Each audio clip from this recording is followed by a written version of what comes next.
ಮಹಿಳೆ ಕಿಡ್ನಾಪ್ ಕೇಸ್ನಲ್ಲಿ ರೇವಣ್ಣಗೆ ಸಂಕಷ್ಟ 4 ದಿನ ಎಸ್ಐಟಿ ಕಸ್ಟಡಿಗೆ ಮಾಜಿ ಮಂತ್ರಿ ಮೇ 9ಕ್ಕೆ ಜಾಮೀನು ಅರ್ಜಿ ವಿಚಾರಣೆ ಪುರಾವೆ ಇಲ್ಲದೆ ನನ್ನ ಮೇಲೆ ಸುಳ್ಳು ಕೇಸ್ ಇದು ರಾಜಕೀಯ ಷಡ್ಯಂತ್ರ ನಾನು ಎದುರಿಸ್ತೇನೆ ಬಂಧನದ ಬಳಿಕ ರೇವಣ್ಣ ಫಸ್ಟ್ ರಿಯಾಕ್ಷನ್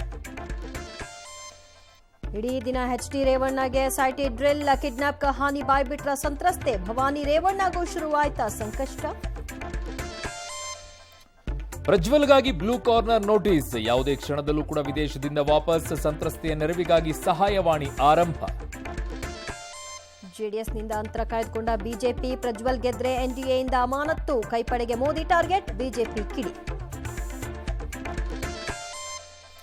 ಬಾಲರಾಮನಿಗೆ ಮೋದಿ ಸಾಷ್ಟಾಂಗ ನಮಸ್ಕಾರ ರಾಮನೂರಿನಲ್ಲಿ ಪ್ರಧಾನಿ ಭರ್ಜರಿ ರೋಡ್ ಶೋ 3ನೇ ಹಂತದ ಬಹಿರಂಗ ಪ್ರಚಾರಕ್ಕೆ ತೆರೆ ಮುಸ್ಲಿಂ ಇಸ್ಲಾತಿ ಪರ ತೆಲುಗು ದೇಶಂ ಬ್ಯಾಟಿಂಗ್ ಮೋಸ್ಲೆಗಳಿದ್ದ ನಾಲೆಗೆ ಮಗನ ಎಸ್ತ ತಾಯಿ ರೆಸ್ಲರ್ ಬಜರಂಗ ಪೂನಿಯಾ ಸಸ್ಪೆಂಡ್